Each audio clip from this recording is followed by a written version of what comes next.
ईशाना ने आरव से अपने प्यार का इजहार किया। इससे मंगल, गायत्री और कुसुम के होश उड़ गए। इस वक्त तक शुभी भी शॉक में आ चुकी थी। शुभी को भी 440 वोट का झटका लगता है जब वह देखती है कि ईशाना दीदी और आरव दोनों एक दूसरे के प्यार में पड़ चुके हैं। मंगल, जो हमेशा से ही अपनी बेटी की खुशी चाहती है, इस बार ईशाना को आरव से दूर करने की कोशिश कर रही है। ऐसा लगता है मानो मंगल को आरव के बारे में कुछ ऐसी बात पता चली है जो आरव की पर्सनालिटी से बिल्कुल मेल नहीं खाती। यानी यह आरव, जो सीधा साधा व्यक्ति दिख रहा था, उसके पीछे एक दरिंदा छिपा है जो आगे जाकर ईशाना के लिए बड़ी मुसीबत खड़ी करने वाला है। क्योंकि ईशाना मंगल की कोई भी बात नहीं सुनेगी। एक बार ईशाना के दिल में आरव का वास हो गया तो उसे लगेगा कि मानो मंगल उसे उसकी खुशियों से दूर कर रही है, जैसा कि वह हमेशा करती आई है। तो क्या मंगल आरव का राज ईशाना के सामने लाएगी या कहानी कुछ और मोड़ लेगी? आइए जानते हैं आज के एपिसोड में। बिना किसी वक्त गवाए चलिए मंगल लक्ष्मी के लेटेस्ट एपिसोड का रिकैप शुरू करते हैं। कहानी की शुरुआत होती है अंधेरे से। इस वक्त तक रात नहीं हुई थी, बल्कि दोपहर के 2 बजे थे। लेकिन दोपहर के 2 बजे होने के बावजूद घर में इतना अंधेरा क्यों था? इस वक्त ईशाना को देखने लड़के वाले आए थे। जैसे ही वे घर के अंदर आए, उन्होंने देखा कि 2 बजे होने के बावजूद घर में अंधेरा था। यह उनके लिए बहुत अजीब था। साथ ही घर का गेट अपने आप खुल गया, जबकि वहां कोई मौजूद नहीं था। यह देखकर वे और भी चौंक गए। इसके बाद एक औरत आती है, जिसने साड़ी पहनी होती है। वह औरत कोई और नहीं, बल्कि ईशाना थी, लेकिन सीधे साधे रूप में नहीं, बल्कि डायन के रूप में। ईशाना को देखकर लोग चौंक जाते हैं और पूछते हैं, क्या तुम वही हो जिसके लिए हम हमारे बेटे का रिश्ता लेकर आए? उन्हें यकीन नहीं हो रहा था। ईशाना कहती है, हाँ, मैं ही हूँ। मुझे प्यार चाहिए। मैं प्यार की भूखी हूँ। इतना कहकर ईशाना लड़के का हाथ पकड़ लेती है। असल में वह इन सभी को डराकर भगाने की कोशिश कर रही थी। लड़का घबराने लगता है। ईशाना तुरंत चाकू निकालती है और कहती है कि वह उसे मार देगी और फिर वे दोनों डायन बनकर अपनी जिंदगी बिताएंगे। यह सुनकर लड़के को 440 वोट का झटका लगता है और वह ईशाना से दूर भागने की कोशिश करत। उस वक्त लड़के के माता पिता जोर से चिल्लाने लगते हैं कि यह डायन हमारे बेटे से दूर रहे। उन्होंने कहा कि उनका साया उनके बेटे पर नहीं चाहिए और उन्होंने घर में आकर बहुत बड़ी गलती की।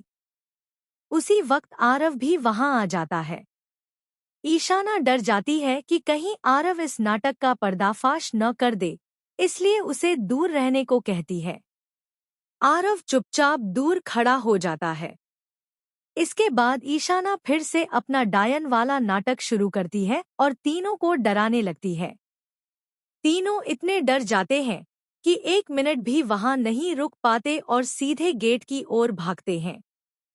गेट पर मंगल खड़ी होती है। ईशाना के पांव तले जमीन खिसक जाती है। तीनों लोग मंगल से कहते हैं कि वह जल्दी से यहाँ से भाग जाए क्योंकि घर में डायन रहती है। मंगल कहती है कि यह उसका ही घर है। उसी वक्त आदमी कहता है कि डायन आपकी बेटी है। उन्हें यकीन नहीं हो रहा कि उनकी बेटी, जिसकी शादी उनके बेटे से करवानी थी, वास्तव में यहाँ मौजूद है। मंगल कहती है कि उन्होंने उन्हें नहीं बुलाया। वे लोग कहते हैं कि उन्हें गायत्री जी ने बुलाया है। वही घर की मालकिन है और वे अपनी बेटी ईशाना से किसी भी प्रकार का रिश्ता नहीं रखना चाहते। मंगल की नज़र ईशाना पर पड़ती है। ईशाना की हालत देखकर मंगल भी चौंक जाती है। साथ ही वह आरव को देखती है। आरव घबराते हुए कहता है कि वह किसी के साथ नहीं मिला हुआ है। वह कहता है कि जैसे ही यहाँ आया, उसके लिए भी यह चीज नहीं थी। मंगल उन तीनों से हाथ जोड़कर माफी मांगती है और कहती है कि जो कुछ हुआ ऐसा नहीं होना चाहिए था। तीनों तुरंत वहां से निकल जाते हैं। इस वक्त मंगल ईशाना के पास जाती है। ईशाना गुस्से में कहती है कि मंगल ने बिना पूछे उसकी शादी का निर्णय ले लिया। मंगल कहती है कि ऐसा नहीं किया गया और वह ऐसा नहीं कर सकती। ईशाना कहती है कि अब वह कुछ नहीं सुनना चाहती, क्योंकि उनकी जिंदगी पहले ही बर्बाद हो चुकी है। अगर वह पढ़ाई नहीं करेगी तो वही स्थिति होगी जो उनके पापा ने सामना की थी। इतना कहकर ईशाना वहां से चली जाती है। ईशाना को जाते देख आरव कहता है कि वह उसे संभालेगा। दूसरी तरफ कुसुम और गायत्री बाजार में होती हैं, क्योंकि ईशाना ने उन्हें शॉपिंग के लिए भेजा था। गायत्री कहती है कि घर में किसी का कॉल नहीं लग रहा, न ईशाना का और न लड़के वालों का। कुछ गड़बड़ लग रही है। कुसुम कहती है कि शुभी के आने के बाद हम घर जाएंगे। तीनों मिलकर घर पहुंचते हैं। मंगल उन्हें पूरा किस्सा बताती है। गायत्री अपना मोबाइल खोलती है और देखती है कि उनके फोन से लड़के वालों को 2 बजे आने का मैसेज भेजा गया था। वे समझ जाती है कि यह सब ईशाना की चाल थी। मंगल कुसुम से कहती है कि एक बार उनसे पूछना चाहिए था। कुसुम कहती है कि उन्होंने कुछ गलत नहीं किया। ईशाना हमारी पोती है और हम केवल उसके लिए अच्छा रिश्ता देख रहे थे। मंगल कहती है कि पढ़ाई खत्म होने तक उसकी शादी नहीं करनी है। कुसुम कहती है कि ईशाना ने जो किया वह गलत था। उन्हें अभी बुलाना चाहिए ताकि हाथ जोड़कर माफी मांग सके। अगले ही पल आरव सीधे ईशाना के कमरे में जाता है। ईशाना कहती है कि वह मम्मी की तरह आकर उसे लेक्चर दे रहा है।